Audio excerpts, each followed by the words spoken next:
네, 부산 해운대 을 출신 김미애입니다.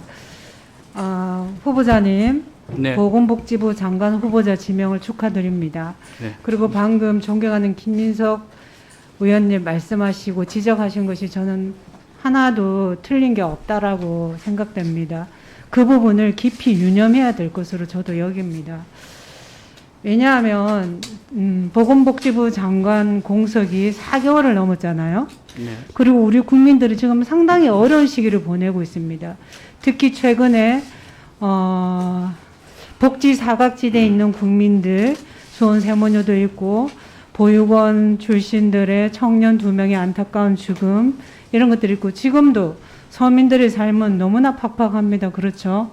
그런 상황에서 보건복지부가 힘이 되는 평생 친구라는 캐치프레이즈를 걸고 있는데, 힘이 되는 장관님을 상당히 우리 국민들은 기대하고 있습니다. 그 부분에 대해서 깊이 막중한 책임감을 느끼고 계시겠죠? 네, 느끼고 있습니다. 그러면 이 상당히 중요한 시기에 장관 후보자로 지명된 가장 큰 이유는 뭐라고 생각하십니까? 우선 그동안 제가 기재부 출신으로서 장기적이고 거시적인 시기에서 보건복지 정책을 바라볼 수 있었기 때문에 또 새로운 복지 수요에 맞는 정책을 펼 수 있을 거라고도 생각을 하신 것 같고요. 두 번째로는 차관으로 근무를 했기 때문에 업무의 연속성도 고려하신 걸로 생각이 듭니다. 그렇죠. 아까 모두 진술해서 말씀하신 것처럼 예상 재정은 결국 한정된 국가 자원의 배분 방법에 관한 것이고, 복지 문제와 뗄래야 뗄 수 없는 관계다. 복지 지출은 재정의 큰 축이며 그 비중이 지속적으로 확대되고 또 지속 가능성이 있어야 되겠죠. 그래서 그 분야의 전문가인 후보자를 장관 후보자로 지금 지명한 것으로 저는 생각합니다. 재정 건전성이 어느 때보다 중요하고, 앞으로 역시 우리는 국민연금, 건강보험 재정이 계속 건전하게 유지돼야 되기 때문에 거기에 대해서 적임자라고 생각하지 않았나 생각합니다. 맞습니까?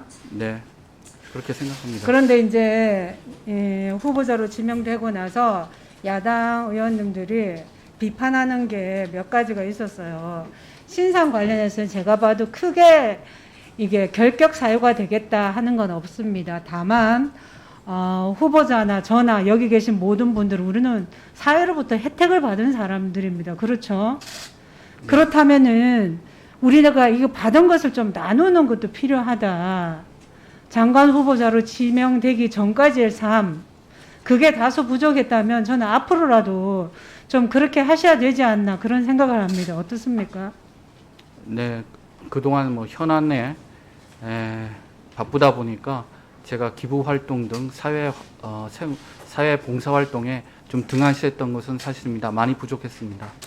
그래서 저는 이제부터라도 복지 사각지대 또 다양한 현장에 가서 우리 국민들의 어려운 삶을 돌아보셔야 되지 않겠습니까? 네. 그때 진심으로 공감하면서 함께 했으면 하는 큰 바람이 있습니다. 네, 유념하겠습니다. 특히나 제가 EBRD 근무 관련해서 보통 서민들이 생각하기에는 상당히 고액의 연봉을 받았는데 여기에 위법한 건 전혀 없어요. 건강보험 역시 마찬가지고, 다만 그런 부분들에 있어서 또 후보자가 30여 년 공직 생활을 하면서 법 위반을 하지 않겠다는 원칙은 상당히 강하게 가지고 있었던 것 같습니다. 그래서 EBRD에 취직하고 나서도 공무원연금이 후보자의 신청에 의한 것이 아니라 지급 시기가 됐기 때문에 지급된 거 맞죠? 네, 그렇습니다. 그런데 지급받고 나서 2, 3개월 지나서 이건 감액돼야 될 것 같은데 라고 여기서 스스로 공무원연금공단에 이메일을 보내서 감액 될 수 있도록 해달라고 요청한 거 맞습니까? 네, 맞습니다. 그 요청했는데 이메일에 답변이 없어서 직접 전화를 걸었죠. 네, 그렇습니다. 그랬더니 현행 법령으로는 감액할 수 있는 근거가 없습니다. 그냥 수령하십시오 해서 수령한 건 맞습니까? 네, 맞습니다. 그것 외에도 건강보험공단의 피부양자 자격 요건 이런 건 역시도 법의 걸림돌은 없겠죠. 네, 그런 걸로. 그러나 이제 국민들의 감정으로는 다소 좀 맞지 않는 그런 느낌도 있는데 그러나 그 느낌과 법이 적용되는 것과는 차이가 분명히 있습니다. 맞습니까? 네, 그래서 그런 것들을 개선해야 될 필요성이 있다면 후보자께서도 장관이 되고 나서도 개선할 수 있도록 같이 좀 노력해야 될 사안으로 보여집니다. 맞습니까? 네, 그래야 우리 건보든 국민연금이든 재정이 더 건전해지고 튼튼해지겠죠. 네. 네. 공무원 연금 전액 지급과 피부양자와 관련해서는 법과 규정에 따라 적법하게 추진이 됐습니다. 그리고 저한테는 선택지가 없었고요. 그렇지만 이러한 사항에 대해서 국민들께서 의구심을 갖는 것을 이해를 하고 송구한 마음을 가지고 있습니다. 그러나 이 문제의 해결에 있어서는 개인적인 차원보다는 제도적인 접근이 필요하다고 생각이 듭니다. 네, 그러면 수원 세모녀 사건을 통해서 본 복지 사각지대 발굴 문제 관련한 질의를 좀 하겠습니다.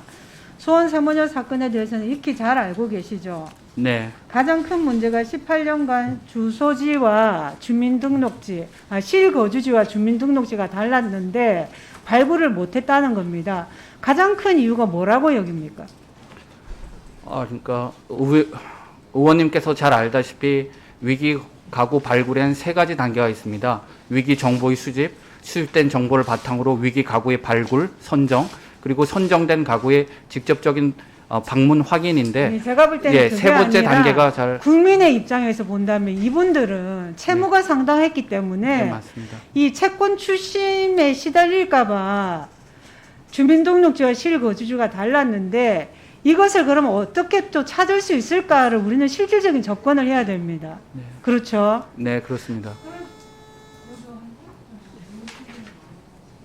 제가 우리 정부에서 지금 복지 사각지대 위기 가구 발굴 시스템 선별을 위해서 중앙 발굴, 지자체 발굴 이렇게 나눈 거 봤는데요.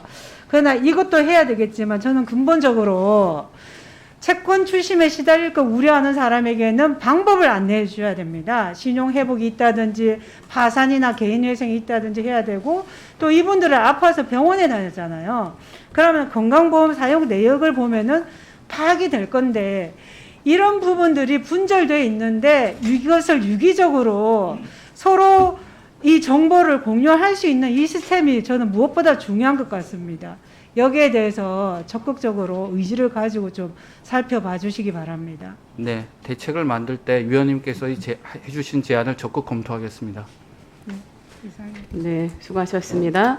예, 다음은 존경하는 김원희 의원님 질의해 주시기 바랍니다.